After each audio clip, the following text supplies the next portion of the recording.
Long before the rise of humanity, before the first stone temples, before the first written words, there are whispers of a war that shook the heavens, a conflict among beings greater than men, remembered in myth, scripture, and legend across cultures. A war said to have shaped the destiny of the earth itself. Mainstream history dismisses such stories as allegories, yet their persistence across the world suggests they may carry fragments of truth. Fragments that have survived in sacred texts, oral traditions, and forbidden books. If we dare to listen, we may begin to glimpse a story older than humanity. The war in heaven. The Bible offers one of the clearest echoes of this conflict. In Revelation, it is written that war broke out in heaven. Michael and his angels fought against the dragon, and his angels fought back, but they were not strong enough. They lost their place in heaven. The great dragon was hurled down, that ancient serpent called the devil or Satan, who leads the whole world astray. He was hurled to the earth, and his angels with him. Mainstream theology interprets this as symbolic, yet the language is vivid, describing not just rebellion, but battle, an expulsion of beings from one realm into another, setting the stage for humanity's future. The Book of Enoch, long excluded from the canon, yet preserved in fragments, tells of the Watchers, angels who descended to earth, who taught men forbidden knowledge, who took human wives, and whose offspring were giants, the Nephilim, violent and corrupt, filling the earth with blood. The heavenly hosts condemned them, a war was waged, and the Watchers were cast into darkness, bound until judgment. Again we see a theme, beings from above falling into conflict, dragging creation into their struggle, leaving behind scars remembered as myth. Other cultures echo this same pattern. In Mesopotamia, the Enuma Elish speaks of gods in conflict, Tiamat, the dragon of chaos, warring against Marduk, the champion of order. The heavens shake, the seas roar. Creation itself emerges from the carcass of the defeated. In Greece, the Titans wage war against the Olympians. The sky thunders, mountains are hurled. Lightning tears the heavens. The Titans fall, cast into Tartarus, imprisoned beneath the earth. In India, the Mahabharata describes celestial beings, devas and asuras, locked in cosmic battles, fought with flying chariots and weapons of unimaginable power. Fire that consumed cities, thunder that shattered mountains. Again and again, cultures speak of wars in the sky, wars of the gods, wars before man. If these stories are allegory, then they are astonishingly universal. Why would cultures separated by oceans tell the same tale? Why speak of beings of light rebelling, of giants born from forbidden unions, of cataclysms that shook the heavens? If it were mere imagination, the patterns would differ. Yet the consistency is undeniable. Forbidden history suggests that these stories are not invention, but memory distorted across time, reshaped by cultures, yet rooted in real events that took place before humanity, as we know it, walked the earth. The war in heaven, if real, was not only a battle of power, but a battle of ideology. Beings divided between loyalty and rebellion, between order and chaos, between service and pride. Their conflict spilled into the material world, shaping it, scarring it, perhaps even giving rise to humanity as part of their design or their punishment. If so, then our story begins not with caves and fire, but with the aftermath of a celestial conflict. We are children not only of earth, but of heaven's war. When we open the most ancient writings of humanity, we discover that the memory of a war in heaven is not isolated. It is not limited to one religion or one culture. It is found everywhere. In the earliest tablets, in sacred scriptures, in oral traditions passed down for thousands of years, across continents and oceans. Humanity remembers battles among divine beings, wars in the sky, cosmic struggles that shape the fate of the earth. Mainstream scholars call these myths, yet forbidden history. asks us to see them as fragments of real events, distorted by time but united by a common origin. In Mesopotamia, we find the Enuma Elish, one of the oldest known creation epics. It describes the primordial waters from which the first gods emerged, Apsu and Tiamat. The young gods disturbed the old, and conflict was born. Tiamat, the great dragon of chaos, prepared for battle, creating monsters and serpents to fight. Marduk Wus as the champion of the younger gods, armed with a net, storms, and a mighty weapon. He confronted Tiamat. The heavens shook, the seas raged, and when Marduk slew Tiamat, he split her body in two, half forming the heavens, half forming the earth. In this text, creation itself was born from the carcass of a defeated being, the universe shaped by violence, by war, by the clash of powers in the heavens. We see already the theme, order emerging from conflict, and a memory of gods warring before humanity. The Sumerians, who gave us the first known writing, spoke of the Anunnaki, beings who descended from the heavens, divided in purpose, some benevolent, others cruel. In their myths we see rivalries between Enlil and Enki, one seeking to protect, another willing to destroy. Some stories say Enki shaped humanity, while Enlil sought their destruction in the flood. This tension reflects the larger war, a division among the heavenly ones, their conflict spilling into the world of men. The Sumerians also spoke of the Igigi, beings who rebelled against their labor, and of punishment sent from the higher gods. Again we see rebellion, division, war in heaven mirrored on earth. In Egypt, the myths of Osiris, Isis, Set, and Horus reveal another echo of this war. Osiris, the just king slain by Set the usurper, his body torn apart. Isis seeking to restore him. Horus born as avenger, waging battle against Set across the skies. These stories are tied to the stars, Orion and Sirius, the cycles of the Nile, the coronation of kings, yet at their root is conflict among the gods, a heavenly struggle that determined the fate of the world. Set is cast as chaos and Horus as order, yet both are divine. Their war is cosmic, shaping history and reminding us again of the universal memory of divine conflict. Greek mythology preserves the Titanomachy, the war between Titans and Olympians. Cronus devours his children to prevent them from rising against him. But Zeus survives, gathers his siblings, and challenges his father. The war shakes the cosmos, thunder and lightning split the sky. Mountains are hurled as weapons. The Titans fall, chained in Tartarus. The Olympians rise as rulers of heaven and earth. The story mirrors Revelation, where the dragon and his angels are cast down. Different names, different imagery, but the same essence. A heavenly war, rebellion, victory, punishment, and a new order established. The Mahabharata of India tells of battles between Devas and Asuras, celestial beings locked in war, not only in heaven but on earth. They fight with weapons of fire and light, arrows that shine like the sun, discs that cut through armies, missiles that explode with heat that turns rivers to steam and forests to ash. Flying Vimanas carry warriors through the skies. Battles rage across land and air.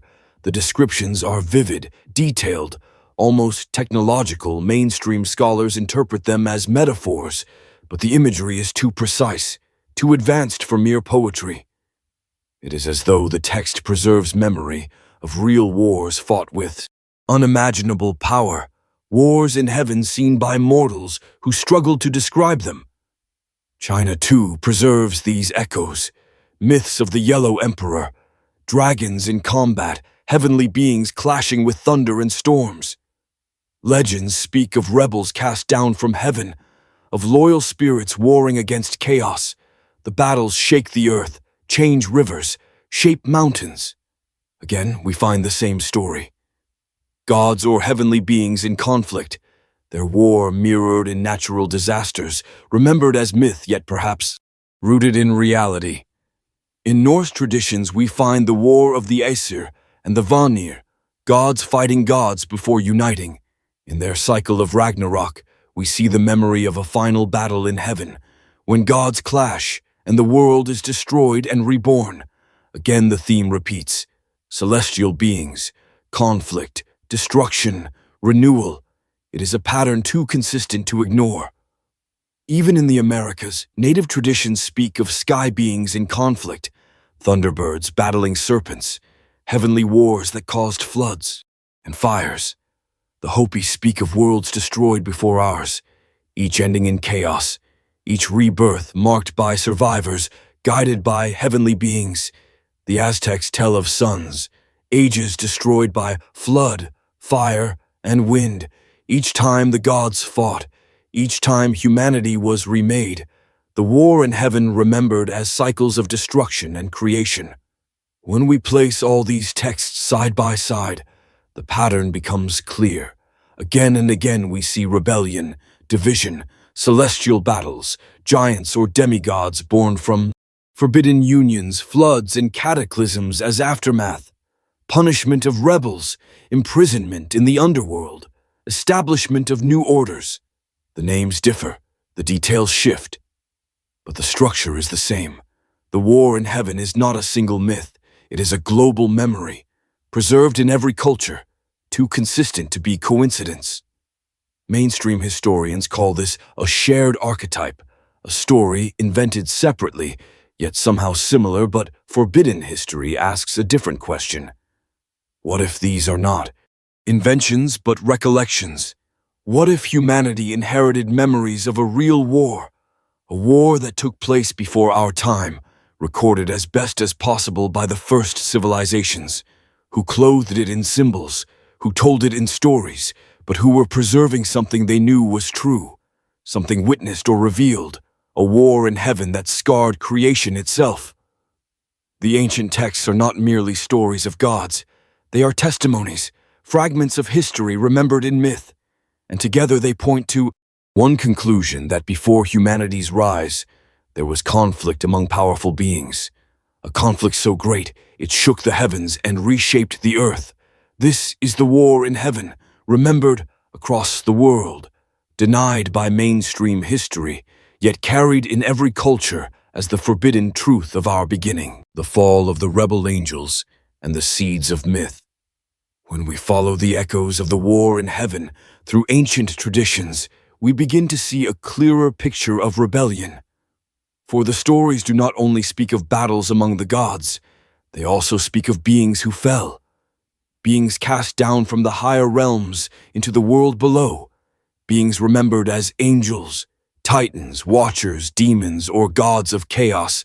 Their fall became the seed of myths across the earth, myths that shaped how humanity understood good and evil, order and disorder, loyalty and rebellion. The Book of Enoch describes the story in vivid detail. The Watchers were angels tasked with observing humanity, yet they grew envious and curious. They longed to descend. They longed to take part in the pleasures of the earth. They swore an oath upon Mount Hermon, and they fell together, 200 in number. Led by their chief Semjaza, they took human wives. They taught forbidden knowledge. They revealed secrets of war, magic, weapons, cosmetics, enchantments. The children of these unions were the Nephilim, giants who devoured the earth and brought violence, bloodshed, and corruption. The cries of humanity reached the heavens, and judgment was declared. The Watchers were bound, cast into pits of darkness, the giants destroyed in the flood. Here we see rebellion, desire, fall, punishment, and the reshaping of the world, the story of fallen angels preserved in sacred memory. In the Bible, fragments of this tale remain. Genesis speaks of the sons of God who came unto the daughters of men, and their offspring were giants, men of renown, mighty ones of old. The same Nephilim, though the details are muted, later passages describe Satan as a fallen being, cast from heaven for pride. Isaiah speaks of Lucifer, the morning star who sought to ascend above the throne of God, but was cast down to the earth. Revelation describes the dragon and his angels hurled from heaven by Michael. All are pieces of the same narrative. Rebellion, pride, fall, and punishment. A war in heaven ending in exile. Greek myth echoes this with the Titans, older gods who rebelled against the Olympians. The battle raged, but they were defeated, hurled into Tartarus, chained in darkness beneath the earth. Their fall is described as thunder shaking the sky, mountains collapsing, rivers boiling, humanity remembering the war in heaven. Through the veil of mythology, the rebel angels remembered as Titans. In Mesopotamian myth, we find the Igigi, younger gods who rebelled against labor imposed by the Anunnaki. They rose in anger. Their rebellion was suppressed. They were punished, replaced by the creation of humans. Here again is the same theme. Rebellion of heavenly beings, their fall, their punishment, their replacement. Humanity shaped in the aftermath, a story told not as theology, but as history remembered in tablets. The fall is also present in Norse myth, where Loki, the trickster god, rebels against the Aesir, causing chaos. Betraying trust, his children are monstrous, a wolf destined to devour the sun, a serpent destined to poison the world, a daughter ruling over the dead. Loki himself is bound beneath the earth, tormented until Ragnarok, where he will rise again to lead the final rebellion. Again the same pattern, rebellion, offspring of chaos, punishment, binding beneath the earth, the war in heaven replayed in myth. In Hindu tradition, the Asuras often play the role of fallen beings, rivals of the Devas. Once, they were of the same kind, but divided by pride and desire. Their battles shook heaven and earth. Some were cast down into lower realms, others chained by Vishnu, others reborn as demons in cycles of war, the eternal struggle between light and dark, between loyal and rebellious, between heavenly orders that could not be reconciled. The fall repeated in cosmic rhythm.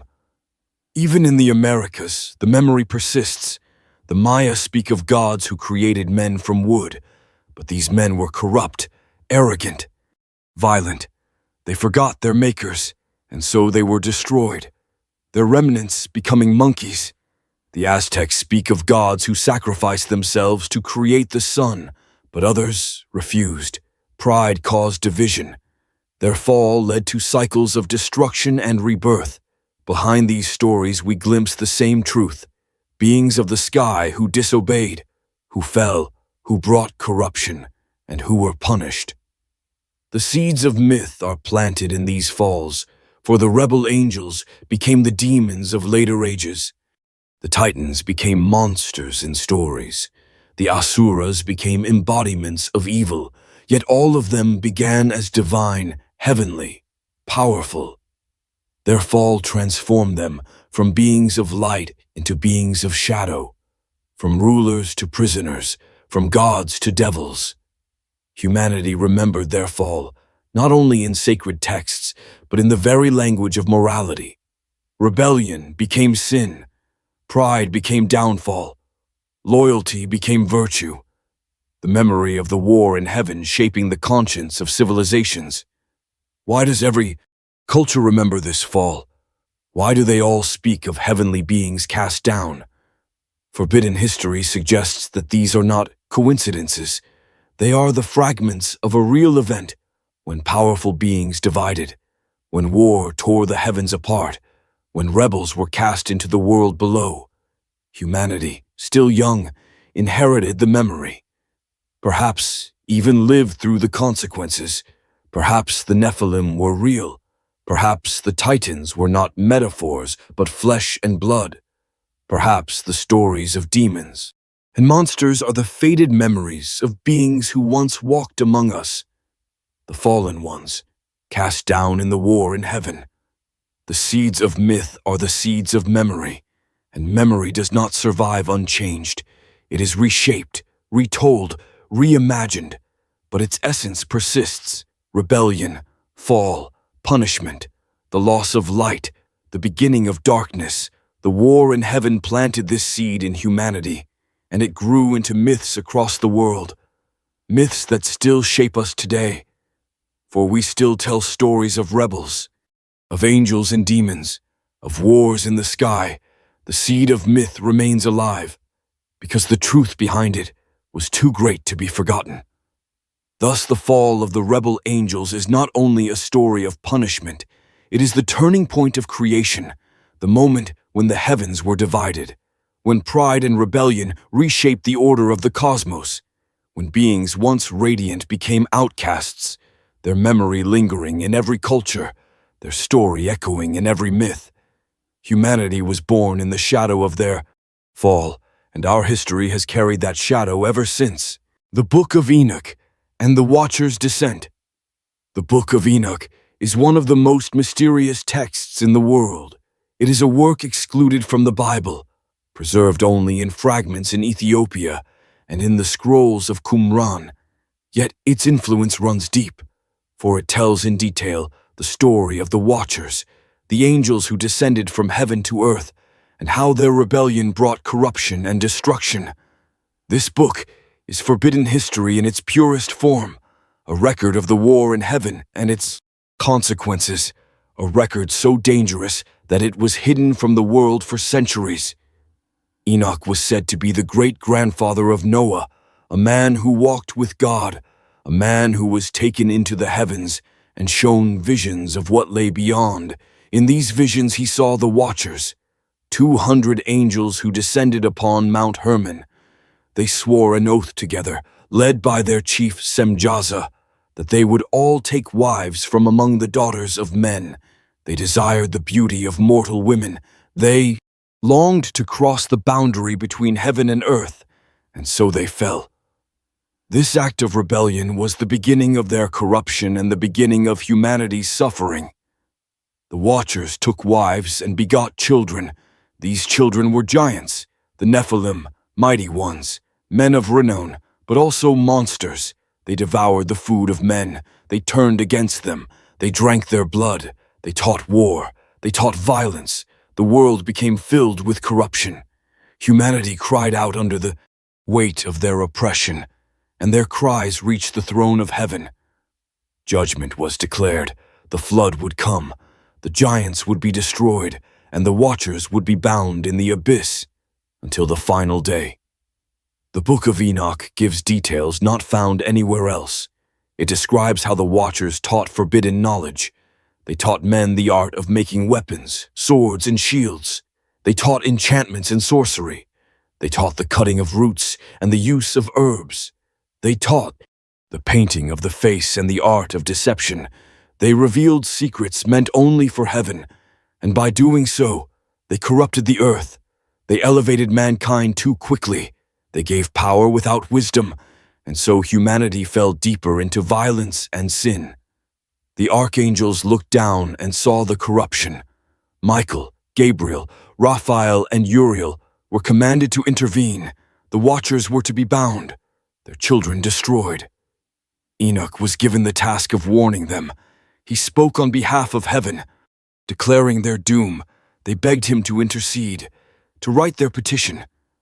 But the answer came back from the throne. Their petition was denied, their punishment sealed.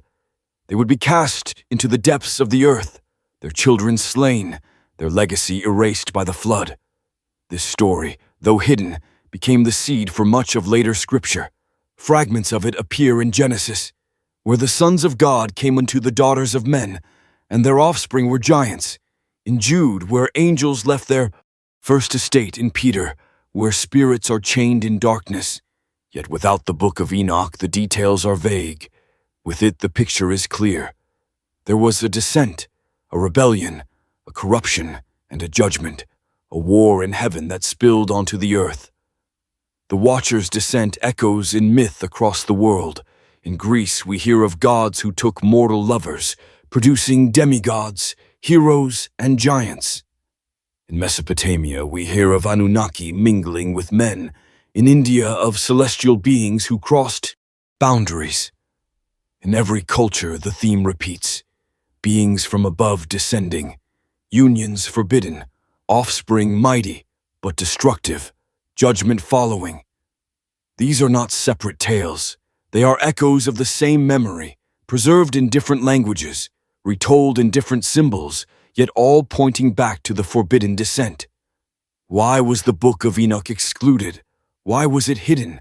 Perhaps because it spoke too clearly. Perhaps because it revealed too much. It connected the rebellion of angels with the corruption of humanity. It suggested that evil on earth came not only from men, but from heavenly beings. It suggested that the war in heaven was real, that humanity's suffering was not only our fault, but the result of a cosmic rebellion. Such ideas threatened theology, threatened control, and so the book was cast aside, declared apocryphal, preserved only in shadows. Yet its survival is remarkable. It was kept alive in Ethiopia, where it remained sacred.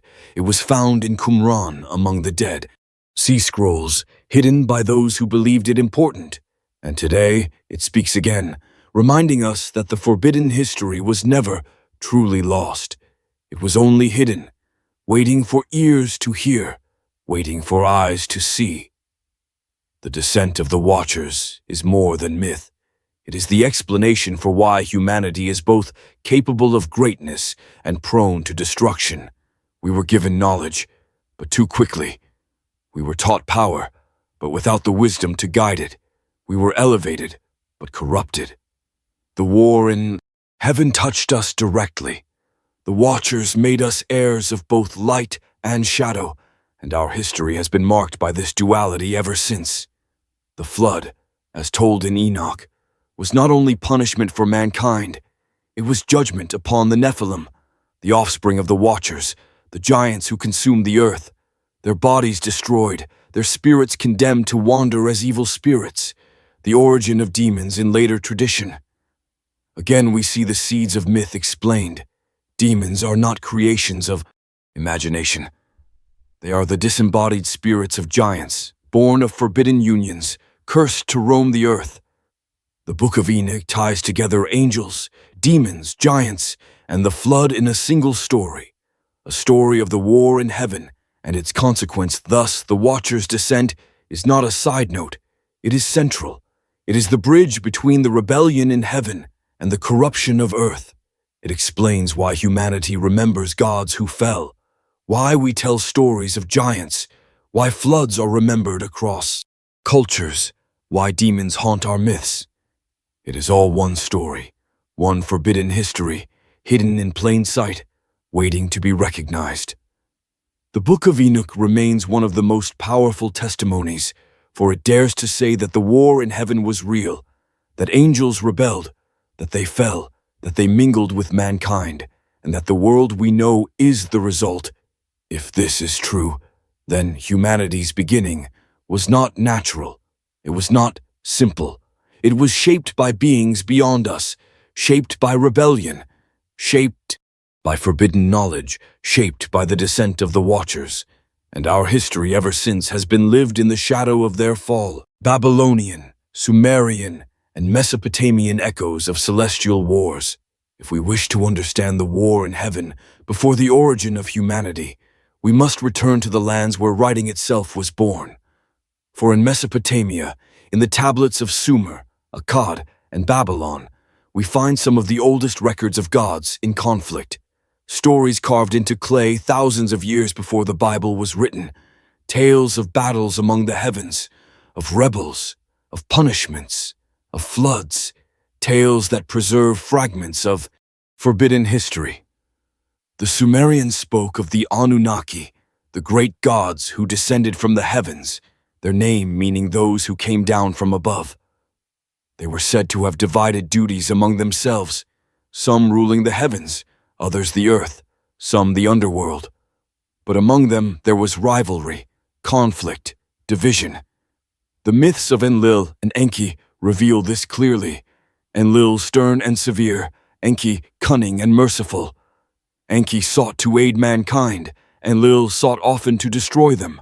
Their disagreements echo the larger war, for the heavens themselves were divided. The tale of the Igigi is even more direct. The Igigi were younger gods, forced to labor for the Anunnaki. They dug the canals. They raised the earth. They worked endlessly until they rebelled.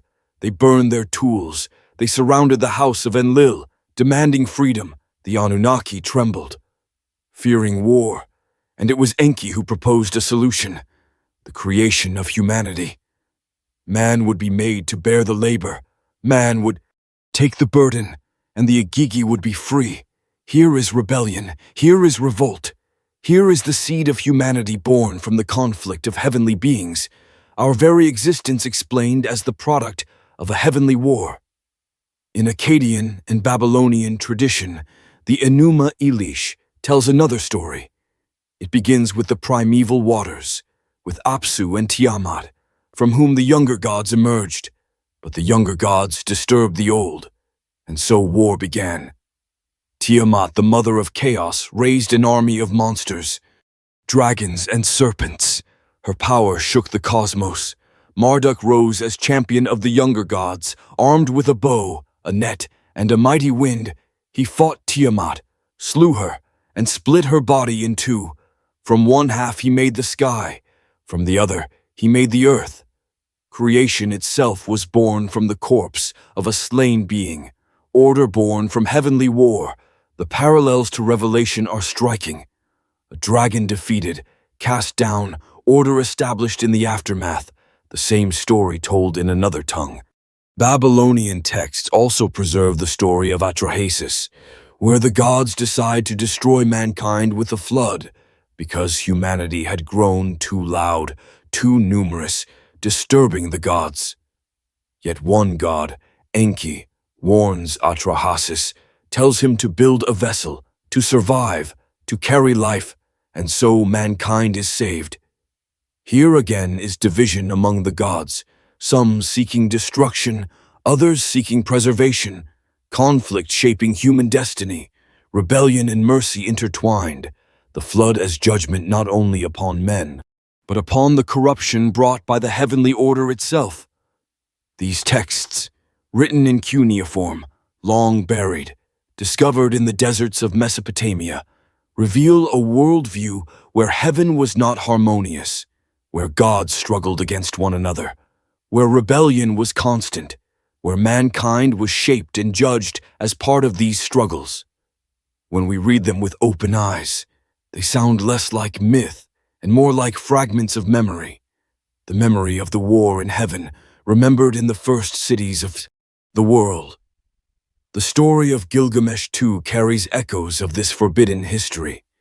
Gilgamesh himself is described as 2/3 divine and 1/3 human, the child of a goddess and a mortal, a demigod, a Nephilim by another name, his strength unmatched, his desire unbounded. He seeks immortality, he defies the gods, yet he cannot escape death. In his story we see the memory of unions between gods and mortals, producing mighty offspring, whose lives disrupt the order, whose fate is tragic. Gilgamesh is not alone. He is a reflection of many such figures remembered across cultures, but here in Sumer we find his tale preserved as history. What we see in these Mesopotamian records is a pattern of rebellion and punishment, gods fighting gods, gods falling, gods creating humanity to bear burdens, gods sending floods to cleanse corruption, gods teaching and deceiving, humanity caught in the middle, the war in heaven spilling onto the earth, shaping our origins, shaping our destiny.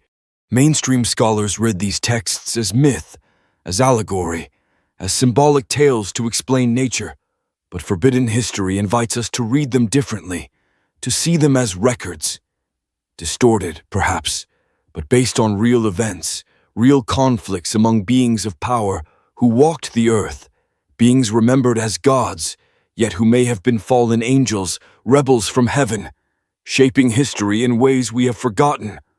Why do these texts matter? Because they are older than the Bible, older than the Greek. Myths, they are the first writings of mankind, and they already speak of heavenly wars, of divine rebellion, of the fall. They show that the memory of the war in heaven is not a late invention, it is primordial. It was there at the beginning, carried by the first civilizations, carved into clay so it would not be forgotten. The Babylonians built their ziggurats to reach the heavens, to connect earth and sky, to mimic the mountains of the gods. The story of the Tower of Babel may be an echo of this. Humanity trying to reach the realm of the divine, the gods dividing them, scattering their tongues, another memory of conflict, of division, of rebellion, humanity reflecting the war of heaven in its own ambitions. Thus, the echoes of the war in heaven are everywhere in Mesopotamian tradition, in the rebellion of the Agigi, in the battle of Marduk and Tiamat, in the flood of Atrahasis, in the demigod Gilgamesh, in the division of Babel, each story a fragment, together forming a tapestry, a memory of divine conflict older than history itself, a forbidden history whispered through clay tablets and broken ruins, preserved across thousands of years. Still speaking today, when we gather these echoes, we see the same pattern as in other cultures. Rebellion, fall, punishment, creation, flood, renewal. The details differ, the names change, but the story is the same. The war in heaven was real. It scarred the heavens. It scarred the earth. It shaped humanity, and its memory was carved into the first writings, forbidden yet indelible. Still waiting for us to listen, Greek myths of Titans and Olympians as memories of a heavenly war. In the world of Greece, where temples rose to marble perfection and poets sang of heroes and gods, there are myths that echo with the memory of battles far older than civilization itself. Myths of Titans and Olympians, of wars that shook the heavens, of rebels cast into darkness, of victories that shaped the fate of the world. When we read these tales as fragments of forbidden history, we see them not as fantasy, but as memory. Memory of the war in heaven before humanity's rise. The story begins with the primordial gods, Chaos, Gaia the earth, and Uranus the sky. Gaia and Uranus bore children, the Titans, beings of immense power. But Uranus feared them. He bound them within the depths of the earth. Gaia suffered. She longed for freedom for her children. She forged a sickle and gave it to her son Cronus. With it, Cronus struck Uranus, wounding him, spilling his blood upon the earth. From that blood came other beings. From his fall came division. Here we see the first rebellion, the son rising against the father, the younger gods against the elder, a pattern that repeats in every culture, a memory of celestial war. Cronus and the Titans rose to rule, but Cronus too feared rebellion, for a prophecy warned that his own children would rise against him. To prevent this, he devoured them. One by one he swallowed them as they were born. But his wife Rhea saved one child, Zeus, hiding him away in secret. When Zeus grew, he confronted his father, forced him to vomit up his swallowed children, and with his siblings he prepared for war. The Titanomachy had begun. The Titanomachy is described as a war that shook the heavens and the earth. The Titans on one side, led by Cronus, the Olympians on the other, led by Zeus. Thunderbolts lit the sky. Mountains were hurled as weapons. The sea boiled. The land trembled. For 10 years the war raged, until finally the Olympians triumphed. The Titans were cast down, chained in. Tartarus, bound in the deepest darkness, guarded by monstrous beings. The Olympians rose as rulers of heaven and earth, establishing a new order. The war in heaven ended with victory for the younger gods and defeat for the rebels. This story mirrors the themes we have seen elsewhere. The rebellion of the Titans echoes the rebellion of the Watchers. Their defeat and imprisonment mirrors the fall of Lucifer and his angels. Their war mirrors the battle of Marduk and Tiamat. The names differ, the details shift, but the pattern is the same.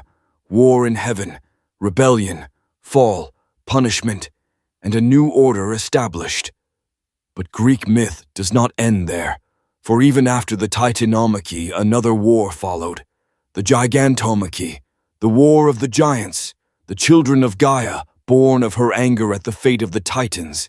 They rose against the Olympians, giants of immense strength, hurling mountains, tearing up forests, battling the gods. Zeus and his kin fought with all their power, aided by the hero, Heracles. The giants fell, crushed beneath mountains, hurled into the depths. Once more we see rebellion. Once more we see war in heaven mirrored on earth. The memory of celestial conflict living on in the myths of Greece. The parallels with other traditions are striking. The Titans cast into Tartarus. Recall the Watchers bound in the abyss. The giants recall the Nephilim, offspring of rebellion, mighty and destructive, punished by flood or battle. Zeus hurling thunderbolts, echoes Marduk wielding storms, Michael battling the dragon with heavenly fire, Indra wielding the thunderbolt against the Asuras. The same story told again, the war in heaven echoing in every culture, preserved in Greek myth with clarity and power. What makes Greek myth especially vivid is the humanization of the gods. They are not distant abstractions. They are beings with emotions, desires, jealousies, and pride. They rebel, they fear, they fight, they punish. In this they resemble the fallen angels, heavenly beings, who crossed boundaries, who mingled with mortals, who produced demigods and heroes. Greek myth is full of such unions, Zeus descending to take mortal women, producing Heracles, Perseus, and many more. These demigods echo the Nephilim, mighty men of old, born of heaven and earth, their presence a reminder of the Watchers' descent and the corruption it brought. Forbidden history suggests that the myths of Greece are not inventions, but memories of real events, distorted by time, retold in poetic form, yet preserving the essence of truth, that there was a war in heaven, that rebels rose against the order, that they were cast down, that giants walked the earth, that demigods were born of unions between divine and mortal, that the new order of gods replaced the old. All of it echoes the forbidden history carried by cultures across the world. Why would such stories be preserved? Because they were too great to forget, because they explained the world, because they carried warnings. The Titans warned of pride, the giants warned of rebellion, the Olympians stood as symbols of order. Yet beneath the surface the memory remained, that heaven itself was once divided, that the gods themselves had warred, that the world we inherited was born of that conflict. The Greeks also remembered the underworld as a place of imprisonment for the fallen. Tartarus was not only the realm of the dead, but the prison of the Titans, a place of chains and darkness, guarded so that they would never rise again. This mirrors the pit of darkness in which the Watchers were bound. It mirrors the abyss in Revelation, where the dragon is chained. Again the same imagery, again the same memory, forbidden history, written in myth.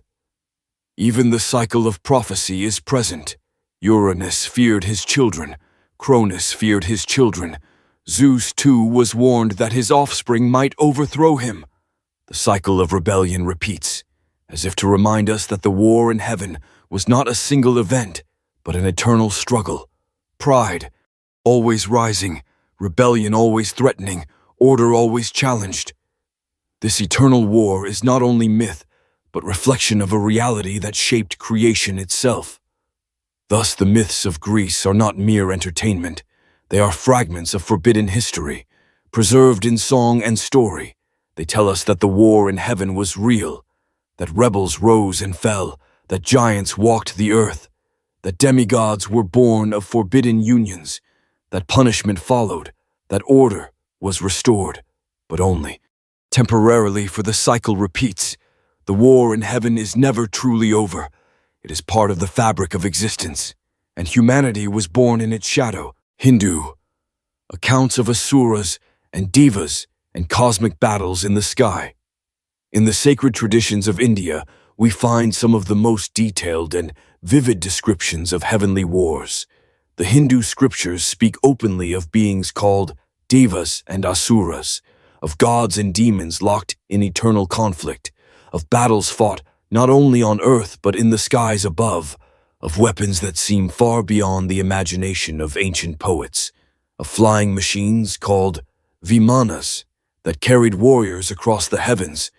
When we read these stories through the lens of forbidden history, we see once again the memory of the war in heaven, preserved in detail, encoded in epic poetry and sacred scripture. The Rig Veda, one of the oldest texts known, describes Indra, the king of the gods, wielder of the thunderbolt, slayer of serpents. Indra wages war against Vritra, a dragon of chaos who held back the waters. With his weapon he strikes, he shatters the serpent. The waters are released, creation flourishes. The story echoes the battle of Marduk and Tiamat, the battle of Zeus and Typhon, the battle of Michael and the dragon. Different names, different lands, but the same memory. A god with thunder defeating the dragon of chaos, restoring order to the world. The Mahabharata, one of the greatest epics ever written, expands the story further. It describes wars among the Devas and Asuras fought with flying vimanas, machines of the sky that moved with sound and light. Warriors hurled weapons that shone like the sun, weapons that exploded with fire, consuming armies, boiling rivers, leveling cities. The language is precise.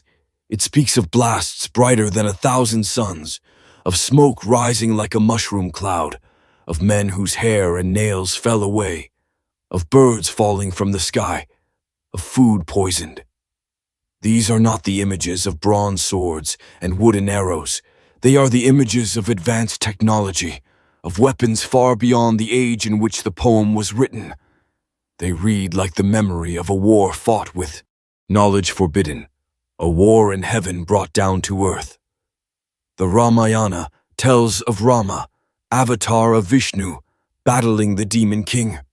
Ravana rules from a golden city. Lanka, he commands flying machines. He wields terrible weapons. His army is vast, yet Rama, aided by the gods and his allies, wages war. The battles shake the earth and the skies. Again we see the theme. Devas against Asuras, gods against demons, order against rebellion. The war in heaven reflected in human form. The Puranas describe the eternal struggle. The Devas and Asuras are said to be of the same origin, both children of the primordial being, yet divided, one choosing the path of order, the other the path of pride. They fight for control of the heavens. They fight for immortality. They fight for the nectar of the gods, the Amrita. In one tale they churn the cosmic ocean together, using a serpent as a rope and a mountain as a churning stick. From the ocean emerges poison, riches, goddesses, and finally the nectar of immortality. But conflict erupts. The Asuras seize the nectar. The Devas, aided by Vishnu, take it back. Again the struggle. Again the war. Again the division among heavenly beings, shaping the destiny of creation. What is striking is the technological imagery. The Vimanas described as shining machines, able to soar through the skies, powered by unknown forces. Some able to move instantly from place to place, others armed with terrible weapons. They are not like the chariots of men, they are like ships of fire. The weapons described are not spears and arrows. They are beams of light, discs that spin and cut, missiles that explode with heat. The texts describe them with detail that suggests memory, not imagination. Perhaps the poets were preserving glimpses of real wars fought long before their time. Wars among heavenly beings using powers we cannot yet comprehend. The Devas and Asuras mirror the angels and demons of other traditions, both born of the same source, divided by loyalty and rebellion, their wars eternal, their battles shaping the earth, their conflict never-ending. The same story appears again in India, preserved in sacred scripture, not as metaphor, but as history written in poetry, remembered for thousands of years. The idea of cycles is also present. Hindu cosmology speaks of yugas, great ages, golden, silver, bronze, and dark, each age ending in catastrophe. Each age marked by the struggle of devas and asuras, the war in heaven repeating across time.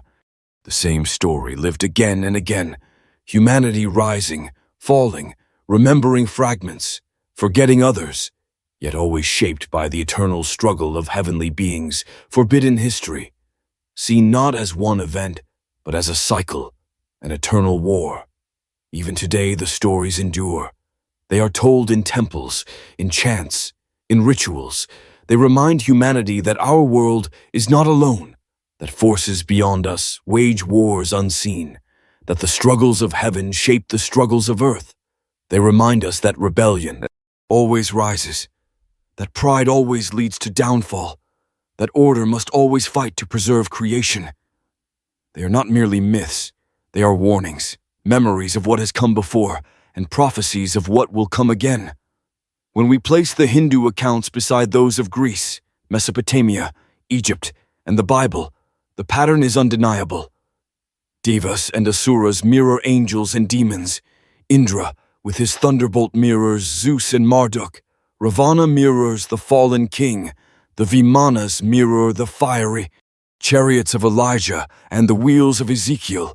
The weapons mirror the fire from heaven, described in Revelation. The war in heaven is the same story told in different tongues, preserved in different lands, yet pointing always to the same truth, that before humanity's rise, there was a war in heaven, and its memory still shapes us. Thus, the Hindu scriptures stand as some of the clearest testimonies. They speak openly of heavenly wars. They describe them in detail. They preserve them as sacred. They do not hide them as allegory. They declare them as part of cosmic truth. In them we see forbidden history preserved not in fragments, but in epics. In them we glimpse the reality of the war in heaven, fought with powers beyond comprehension, shaping creation, shaping humanity, shaping destiny itself. Biblical traditions of Michael, Lucifer, and the Great Conflict. The Bible, the most influential sacred text in the history of the world, contains within its pages fragments of the war in heaven, though veiled, though often symbolic. The story of rebellion, of pride, of loyalty, and of cosmic battle runs like a hidden thread from Genesis to Revelation. When we draw these fragments together, we see the forbidden history of angels at war, of Michael the warrior, of Lucifer the rebel, of a great conflict that shaped not only heaven, but the earth itself. In Genesis, the story begins subtly. The serpent appears in the garden, cunning, deceptive, luring humanity into disobedience. Mainstream interpretation says the serpent is Satan, though the text does not name him directly. Yet later Scripture identifies the ancient serpent as the devil, the deceiver, the one who rebelled. Already in the beginning, we see a fallen being moving upon the earth. Already the war in heaven is casting its shadow. Into the human story, Isaiah gives a clearer vision. He speaks of the morning star, Lucifer, who said in his heart, "I will ascend to heaven. I will raise my throne above the stars of God. I will sit on the mount of assembly. I will ascend above the heights of the clouds. I will make myself like the Most High." But you are brought down to the grave, to the depths of the pit. Here is pride, rebellion, desire for power, the essence of the forbidden war. Lucifer, the shining one, the light-bearer, turned by pride into the adversary, cast down from glory into ruin. The rebel angel who sought to rule and was overthrown. Ezekiel 2 speaks of this being, of one who was perfect in beauty, a guardian cherub, adorned with precious stones, who walked upon the holy mountain of God. But unrighteousness was found in him. He was filled with violence. His heart became proud because of his beauty, his wisdom corrupted by splendor. So he was cast down to the earth, a fallen guardian, once radiant, now condemned. The fall of Lucifer described not as myth, but as judgment. In the New Testament, the conflict becomes more explicit. Jesus himself speaks of it. saying, "I saw Satan fall like lightning from heaven, a vision of rebellion crushed, of a being cast down in sudden defeat." In Revelation, the vision is made complete. War broke out in heaven. Michael and his angels fought against the dragon. The dragon and his angels fought back, but they were not strong enough. They lost their place in heaven. The great dragon was hurled down, that ancient serpent called the devil or Satan, who leads the whole world astray. He was hurled to the earth and his angels with him. Here is war in heaven described as war, not symbol, not allegory, but battle. Michael, the warrior angel, leading the hosts of heaven, the dragon leading the rebels, the outcome decisive, the rebels cast to earth, the war in heaven shaping the destiny of humanity. Michael appears throughout Scripture as the champion. In the book of Daniel, he is described as the great prince who stands for the people, the one who fights against the powers of darkness. In Jude, he contends with the devil over the body of Moses. In Revelation, he leads the heavenly hosts. Michael is the warrior, the general, the defender, the one who represents loyalty and order. Against him stands Lucifer, Satan, the adversary, the rebel, the deceiver.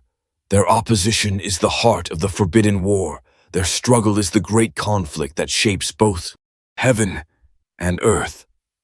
The Bible also speaks of the punishment of the fallen. In Jude, we read of angels who did not keep their proper place but abandoned their home. These he has kept in darkness, bound with everlasting chains for judgment on the great day. In Peter, we read of spirits in prison. In Revelation, we read of the dragon bound in the abyss for 1,000 years. The same themes appear: rebellion, fall, chains, darkness, awaiting final judgment. The same story told in many fragments. The same war remembered in scattered verses, together forming a picture of cosmic conflict. This great conflict is not only about power, it is about loyalty and pride. It is about service and rebellion. Michael represents humility, obedience, faithfulness. Lucifer represents pride, ambition, desire to ascend above the throne. Their war is not only a war of swords, but a war of will, a war of purpose, a war that reflects the deepest truths of creation, that freedom exists, that choice exists, that even heavenly beings could choose rebellion, and in their choice, they reshaped the destiny of the universe. The war in heaven, in biblical tradition, is also connected to humanity, for when the rebels are cast down, they move upon the earth. The serpent tempts, demons possess, evil spreads. Humanity becomes the battlefield of the heavenly war. We are caught in the struggle, our choices reflecting the larger conflict, our destiny tied to the outcome. Forbidden history suggests that our very origin was shaped by this war, that humanity exists not in isolation, but as part of a cosmic drama, the war in heaven before our beginning, shaping our story from the start. What is remarkable is how the biblical fragments align with other traditions. Lucifer cast down mirrors, the Titans chained in Tartarus. Michael defeating the dragon mirrors. Indra slaying Vritra. Marduk slaying Tiamat. Zeus slaying Typhon. The Nephilim mirror the giants born of the Watchers. The flood mirrors the punishment of Atrahasis. The abyss mirrors Tartarus. The dragon mirrors chaos serpents across the world. The Bible is not isolated. It is one voice among many, yet it speaks with authority, preserving the forbidden history of the war in heaven in sacred form. Why, then, is the story so veiled? Perhaps because its truth is too great. Perhaps because it reveals too much, that evil did not begin with man, but with rebellion in heaven. That humanity is not the source of corruption, but the inheritor of a cosmic struggle. That our suffering is part of a larger war. To know this is to know that our origin is not simple, that we are children of a universe already torn by conflict. Perhaps the fragments are all we were permitted to see, Yet even fragments reveal the truth. The war in heaven was real. It shaped heaven. It shaped earth. It shaped us. The biblical tradition, when pieced together, gives us the clearest picture. A shining being, filled with pride, rising in rebellion, cast down in defeat, taking with him a host of followers. Michael the warrior standing against him, leading the armies of heaven. The war fought, the rebels cast into the earth, humanity caught in the shadow. The conflict continuing until the end of days, when final judgment will come. The war in heaven unfinished, still echoing in our world, still shaping our destiny. Thus the Bible, though scattered in fragments, preserves the forbidden history. It tells us that before humanity's beginning, there was rebellion, that heaven itself was divided, that angels fell, that a war was fought, that the dragon was cast down, that Michael stood as champion, that the conflict continues, hidden yet real, shaping our world, shaping our choices, shaping our future. The war in heaven is not past alone. It is present. It is eternal. It is the great conflict behind all history. How the war in heaven connects to the birth of humanity. If there was truly a war in heaven before the origin of humanity, then our existence is not an accident. It is not the result of simple evolution alone. It is the outcome of a cosmic conflict, a struggle among beings far greater than us, a struggle that spilled into the world we inhabit, shaping our beginning, shaping our destiny. When we look across the myths, scriptures, and forbidden texts, we find that humanity appears again and again as the child of rebellion, the inheritor of a war that began before our time. The Sumerian stories tell us that mankind was created because the younger gods, the Agigi, rebelled against their labor. They refused to serve. They burned their tools. They surrounded the house of Enlil, and in their rebellion the gods decided to fashion humans. Humans would take the burden. Humans would labor in place of the rebellious ones. Our very creation explained as a direct result of heavenly conflict. Without rebellion, without war, there would be no mankind. We are born in the shadow of rebellion. The Book of Enoch gives another explanation. The Watchers descended. They took wives. They taught forbidden knowledge. Their children, the Nephilim, brought destruction. Humanity corrupted by this mingling, the flood sent to cleanse. Yet even after the destruction, remnants remained, demons wandering as the spirits of giants. Again we see that humanity's story is inseparable from the war in heaven. We are shaped by forbidden unions, by forbidden knowledge, by the consequences of rebellion, our very weaknesses and our very strengths perhaps born from that corruption. The Bible too hints at this. The serpent in Eden brings disobedience. The sons of God join with the daughters of men. The Nephilim walk the earth. The flood cleanses. The Tower of Babel divides. All of these events flow from heavenly rebellion, from angels cast down, from beings seeking to interfere with creation, humanity again in the middle, suffering the consequences, carrying the scars. Our beginnings not pure, but entangled with the war in heaven. Greek myth shows the same theme. Demigods born of unions between gods and mortals, heroes with strength beyond men, yet cursed with tragedy, their greatness mixed with corruption, echoes of the Nephilim, the sons of gods and daughters of men, humanity again shaped by the mingling of heaven and earth, by the remnants of celestial rebellion.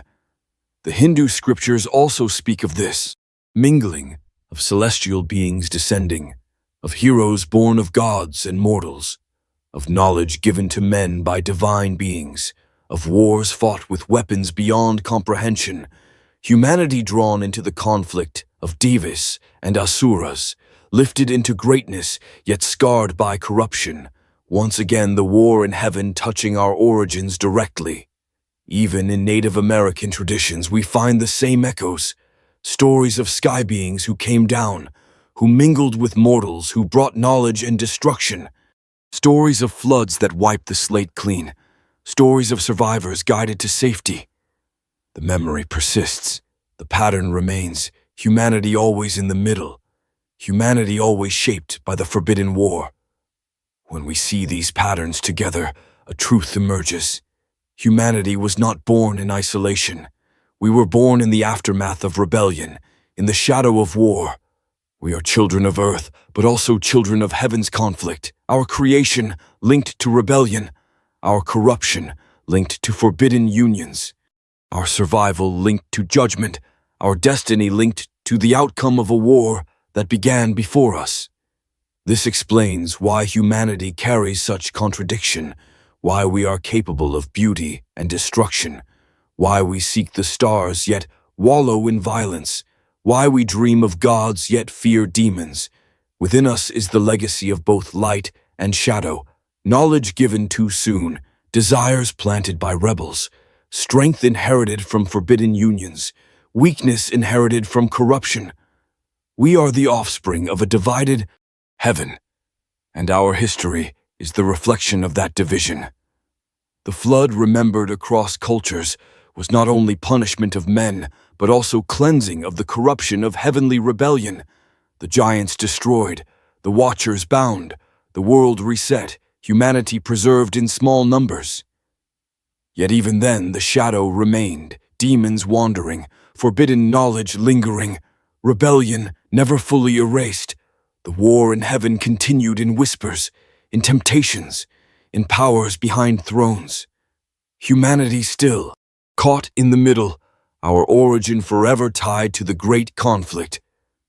This connection also explains why myths of heroes appear everywhere. Demigods, mighty ones, men of renown. They are the evidence of the mingling of heaven and earth, of the war spilling into our bloodlines. Gilgamesh, 2/3 divine. Heracles, son of Zeus. Arjuna, guided by Krishna. Nephilim, sons of angels. All the same story, different names, different lands, but the same truth. Humanity shaped by forbidden unions. Heroes both, saviors and destroyers. Memories of the war in heaven, embodied in flesh. If this is true, then humanity is not only biological, we are spiritual hybrids, born of earth but touched by heaven. Our story is inseparable from the war that raged above us. We are both victims and participants. We suffer the consequences of rebellion, yet we also carry the potential of redemption. Our duality is the mark of our origin. Forbidden history reminds us that to understand ourselves, we must understand the war that birthed us. Even our religions reflect this. We are told of sin, of fall, of redemption. We are told of angels and demons battling for our souls. We are told of judgment and salvation. Why? Because from the beginning, we were part of the war. Our creation tied to rebellion, our destiny tied to its outcome. The war in heaven is not distant. It is within us, shaping our morality, shaping our choices, shaping our history. Thus, when we ask how the war in heaven connects to the birth of humanity, the answer is clear. Without the rebellion of the Agigi, no mankind. Without the fall of the Watchers, no Nephilim. Without the pride of Lucifer, no temptation. Without the floods and judgments, no reset of humanity. Our very existence is the fruit of the war. Our story is the continuation of a struggle that began before the earth was ours. We are born of heaven's rebellion, and we live still in its shadow. This is the forbidden history of our beginning, not taught in schools, not accepted in mainstream, but whispered in myth, preserved in scripture, carved in stone. We are children of a divided heaven, our origin inseparable from the great conflict, our destiny yet to be revealed. For the war in heaven is not finished, and humanity may yet be its final battlefield. Forbidden archaeology and the memory of celestial beings. Across the world there are ruins, artifacts, and ancient sites that seem to whisper of another time, a time when humanity was not alone, a time when beings from the heavens walked among us, a time when the war in heaven left scars upon the earth. Mainstream archaeology dismisses many of these as myths, as coincidences, as misunderstandings of natural processes. But forbidden archaeology dares to ask another question. What if these remnants are evidence? Evidence of the celestial beings remembered in myth, evidence of their wars, evidence of their presence in the birth of humanity. In Mesopotamia, we find the ruins of Sumer, the first civilization, rising almost suddenly, with writing, law, astronomy, mathematics, and architecture already advanced. Clay tablets speak of the Anunnaki, those who came from above, who taught mankind the arts of civilization, who divided duties among themselves, who quarreled and fought. If these tablets are true, then human civilization did not rise by chance, but by guidance, by intervention, by beings connected to the war in heaven, their knowledge forbidden yet given, their legacy preserved in clay. In Egypt, we see the pyramids, monuments aligned with the stars, built with precision. Still debated today, myths say the gods taught the kings, that Thoth gave wisdom, that Isis and Osiris ruled before men. Hieroglyphs tell of beings who came from the stars, of battles among gods, of Set warring against Horus. The temples preserve memory of a war not only on earth, but above it. The gods themselves depicted in forms both human and animal, perhaps not literal depictions, but symbolic memories of beings who were not like us, beings from another realm, their battles shaping dynasties, their wars remembered as divine drama carved in stone. In South America, we find the ruins of Tiwanaku and Punku, with stones cut so precisely they defy simple explanation, with blocks weighing hundreds of tons moved and placed with exactness. Legends of the Andes speak of Viracocha, the great teacher who came from the sky, who gave wisdom, who created men, who departed with promise to return. The memory again of a celestial being, perhaps one of the loyal, perhaps one who preserved humanity in the shadow of heavenly war. The stones remain as testimony, mute but enduring, forbidden archaeology, pointing to a history not yet admitted. The Nazca lines stretch across the desert, massive geoglyphs only, visible from the sky, animals, birds, and strange figures, their purpose still a mystery. Some suggest they were offerings to gods above, signals to beings who flew in the heavens, perhaps remnants of the memory of Vimanas, of chariots of the gods, of the war in heaven reflected in the landscape of earth. Forbidden history, written not in words, but in lines across the desert floor. In India, we find not only texts, but also architecture that speaks of forgotten wars, temples carved from solid rock, cities described in the Mahabharata that match ruins found in the ocean, ancient maps that speak of lands swallowed by the sea, nuclear-like destruction hinted in layers of fused glass and radiation. These traces suggest that the epic battles of the Devas and Asuras may not be only poetry, but memory of real wars, wars fought with weapons too powerful for men of that age.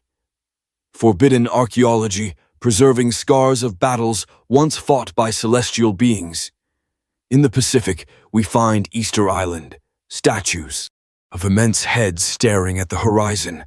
The people spoke of sky beings, of long-eared ones who came and ruled, of conflict among them.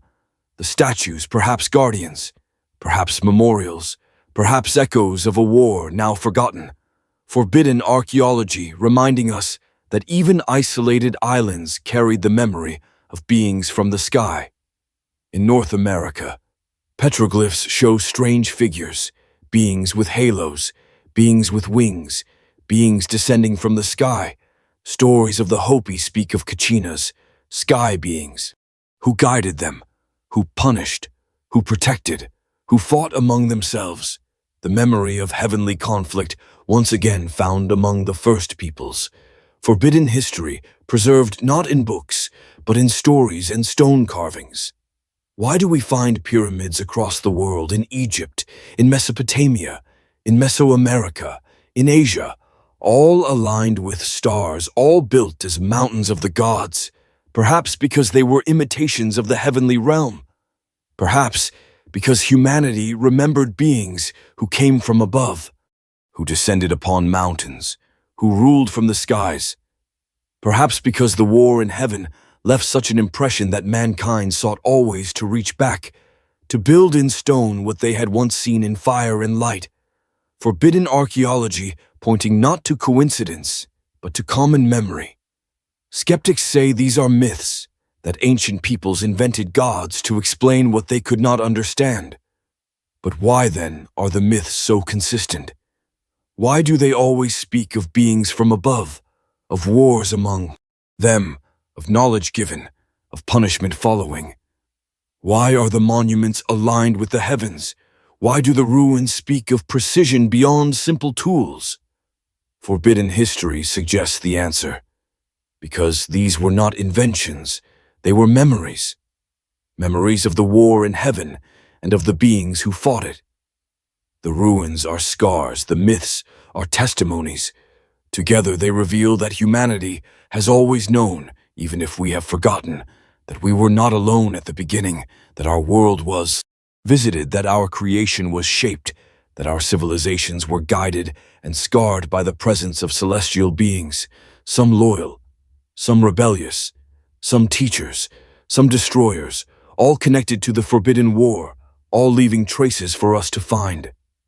Forbidden archaeology, therefore, is not only about stones and ruins, it is about memory. It is about recognizing that the monuments of the past are not only human, they are human and more. Human and heavenly, born of our labor, but guided by those who came from above, born of our desire to remember, to honor, to replicate. The war in heaven preserved not only in texts, but in stone, in earth, in myth, in tradition, in the very landscape of our world. When we look honestly, we see that the war in heaven left its shadow on every continent, in Mesopotamian tablets, in Egyptian pyramids, in Andean stones, in Indian epics, in Polynesian statues, in Native American petroglyphs, in global myths of floods, giants, dragons, and gods. The evidence is overwhelming. Forbidden history speaks through archaeology. Forbidden archaeology is the key to seeing that the war in heaven was not myth alone. It was real. It left marks upon the earth, and those marks remain for us to see if we dare. Thus, the connection is clear. The war in heaven was not confined to the skies. It touched the earth, it scarred it, it shaped it, and forbidden archaeology preserves the memory. Silent but undeniable, waiting for us to listen, waiting for us to recognize that our world is older, stranger, and more connected to the heavens than we have been told. Humanity was born in the aftermath of a war, and the ruins of that war still surround us, whispering the truth of forbidden history. If the war in heaven was real, what does it mean for us today? If the war in heaven was real, if angels truly rebelled, if beings of light descended and brought corruption and knowledge, if giants once walked the earth, if floods and judgments were sent, if civilizations rose under the guidance of celestial powers, then the question we must ask is not only what happened long ago, but what does it mean for us now? What is the meaning of our origin? What is the meaning of our place in creation? What is the meaning of our destiny? Forbidden history forces us to confront not only the past, but the present and the future. The first meaning is that humanity is not alone, and never has been. Our story is intertwined with beings greater than us, beings of heaven who fought among themselves, some loyal to order, some rebellious. We are not isolated creatures. We are part of a cosmic conflict. Our history cannot be explained only by evolution or by human invention.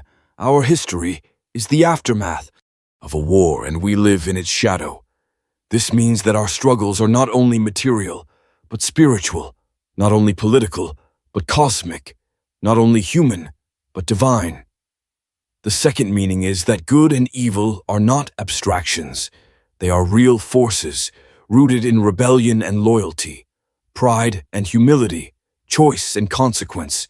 The war in heaven shows us that evil began not with humanity, but with rebellion in heaven, that pride corrupted even beings of light, that evil is older than we are, yet it also shows that loyalty, humility, and obedience are real, that Michael stood, that some angels remained faithful, that good endured.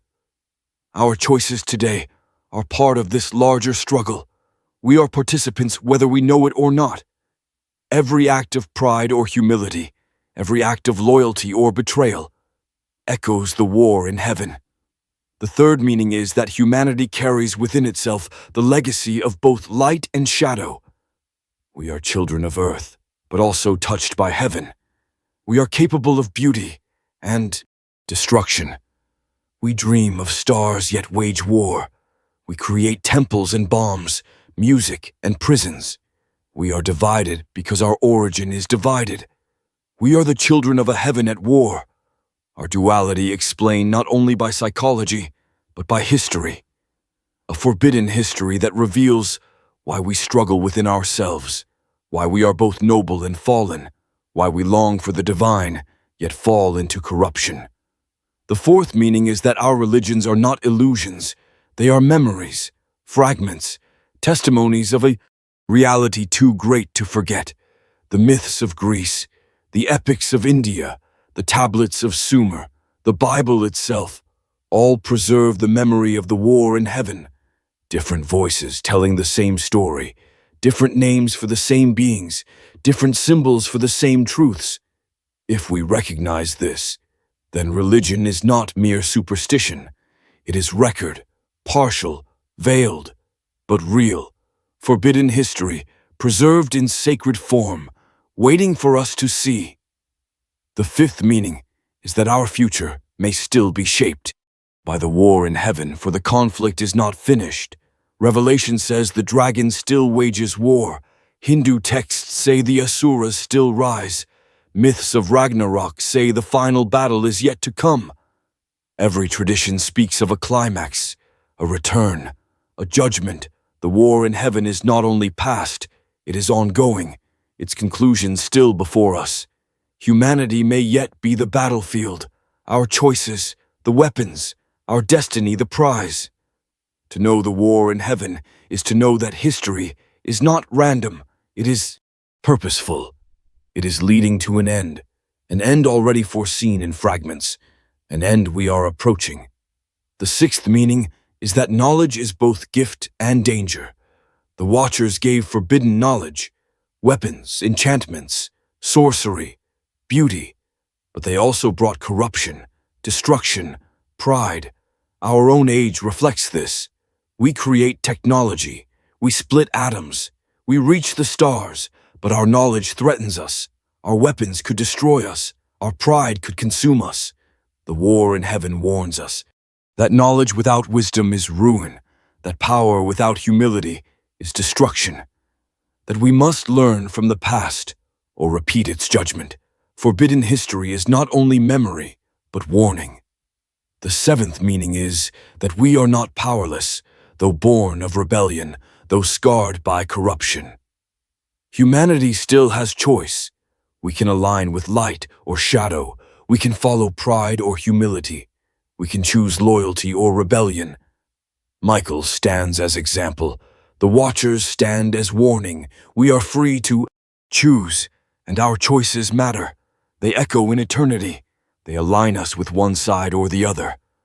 To know the war in heaven is to know that neutrality is illusion, that every life is part of the great conflict, that our destiny is shaped by our allegiance. The eighth meaning is that our monuments, our myths, our traditions are not meaningless. They are voices of the past calling us to remember.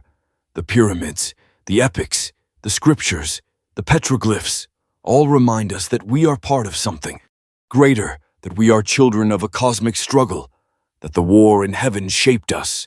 They remind us not to forget, not to ignore, not to dismiss, for to forget is to lose ourselves. To remember is to find our place. Forbidden archaeology and forbidden history are not distractions. They are revelations. They give meaning to the ruins and stories we inherit. The ninth meaning is that humanity may itself be the resolution. Perhaps we were created as servants. Perhaps we were corrupted as victims. Perhaps we were preserved as survivors. But perhaps we are also the ones through whom the war will be resolved. Perhaps our destiny is to choose finally, to stand with loyalty, to reject pride, to end the rebellion. Perhaps we are the final battlefield, the final prize, the final hope. If so, then our lives are not small, they are immense, every soul a participant in the war in heaven, every choice a step toward victory or defeat. The 10th meaning is hope, for if the war in heaven was real, then judgment is also real, and victory is also real. The dragon was cast down, the rebels chained, the faithful preserved, the flood cleansed, the promise remains, the final victory will come. Humanity is not abandoned. We are not orphans of chaos. We are children of a divided heaven. Yes, but also children of a faithful heaven, and the story is not over. Hope remains, destiny awaits. The war in heaven began before us, but it will end with us, and the end will be justice, the end will be order. Restored, the end will be light. Thus, if the war in heaven was real, then everything we are, everything we struggle with, everything we hope for, has deeper meaning. Our origin is not simple, our history not random, our future not uncertain. We are part of a cosmic story. We are children of rebellion and loyalty. We are heirs of forbidden knowledge and divine promise. We are fragile, yet immense, our choices echoing eternity. Forbidden history is not only about the past, it is about who we are now and who we will become. The war in heaven is our story, and its meaning is our destiny. Humanity's origin in the shadow of a celestial war. From the beginning of our journey, we have followed a hidden thread. We have heard the whispers of ancient texts, the fragments of forbidden books, the voices of myths carved in stone and sung in poetry, all pointing to a single truth, that before humanity rose, before civilizations were built, before history was written, there was a war in heaven, a conflict among beings of unimaginable power, and that war shaped our beginning, our story, and our destiny. We saw it in Mesopotamia, where the Anunnaki divided, where the Igigi rebelled, where humans were created to bear the burden of the gods. We saw it in the Enuma Elish, where Marduk fought Tiamat, chaos defeated by storm, creation born of slain gods. We saw it in the flood of Atrahasis, where division among gods determined the fate of mankind. These tablets whispered that rebellion and punishment were there at the start, that the war in heaven was real, that humanity was born from its ashes. We saw it in Egypt, where Osiris fell to Set, where Horus fought to avenge, where battles in the heavens mirrored the battles of dynasties. We saw it in Greece, where Uranus was overthrown, where Cronus devoured his children, where Zeus rose in thunder and hurled the Titans into Tartarus, where giants warred against the Olympians, where demigods walked as children of heaven and earth, all fragments of the same story, all shadows of the forbidden war. We saw it in India, where the Devas and Asuras fought endlessly, where Indra slew the serpent, where Vimanas carried warriors across the sky, where weapons shone like the sun, where the Mahabharata described blasts that burned cities, where the Ramayana remembered Ravana ruling from his golden city, where cycles of ages recorded wars fought again and again, forbidden history preserved in sacred form, the war in heaven written as epic, as scripture, as memory. We saw it in the book of Enoch, where the Watchers descended, where angels took wives, where giants walked the earth, where forbidden knowledge was given, where judgment came with flood, where rebels were chained, where demons were born of slain giants. a story excluded from canon, hidden in caves, preserved in Ethiopia, too dangerous to be read, yet essential, for it explained the link between heaven's war and earth's corruption. It showed us that humanity's suffering was not only our fault, but the consequence of rebellion among heavenly beings. We saw it in the Bible, where Lucifer rose in pride and fell, where Michael fought the dragon, where war broke out in heaven, where angels were bound in darkness, where the serpent deceived in Eden, where the Nephilim appeared, where the flood cleansed, where Revelation foretold the final battle, fragments scattered but consistent, a record of rebellion and loyalty, of pride and humility, of a war that shaped both heaven and earth, and continues even now. We saw it in forbidden archaeology, in pyramids aligned with stars, in stones cut with impossible precision, in ruins that defy explanation, in geoglyphs visible only from the sky, in statues staring at horizons, in myths of sky beings, in petroglyphs of winged figures, in temples that seem to echo otherworldly knowledge. We saw that the war in heaven did not remain above. It touched the earth, it scarred it, it left monuments and memories that still stand, forbidden history, written not only in words but in stone and soil, from every culture, from every corner of the earth. The same story appears, different names, different images, but the same pattern, beings from above, division among them, rebellion rising, war breaking out, giants born, corruption spreading, judgment following, floods cleansing, survivors preserved, order restored. Yet rebellion never entirely ended, the war in heaven continuing, humanity caught in the middle, humanity shaped by it, humanity forever linked to the conflict of heaven. And now we ask, what does it mean for us? What does it mean that we are children of a divided heaven? What does it mean that our origin is tied to rebellion? It means that our duality is explained, our nobility and our corruption, our longing for the stars and our thirst for blood, our genius and our madness. It means that we are more than dust. We are more than biology. We are spiritual beings, born in a cosmic struggle, heirs of both loyalty and rebellion, capable of light and shadow, destined for choice. The war in heaven is not over. It continues in the world around us, in the temptations we face, in the violence of nations, in the corruption of power, in the pride of rulers, in the struggles within our own hearts. The same rebellion that began long ago still whispers. The same loyalty that stood then still calls. Every soul is part of the war. Every choice echoes in eternity.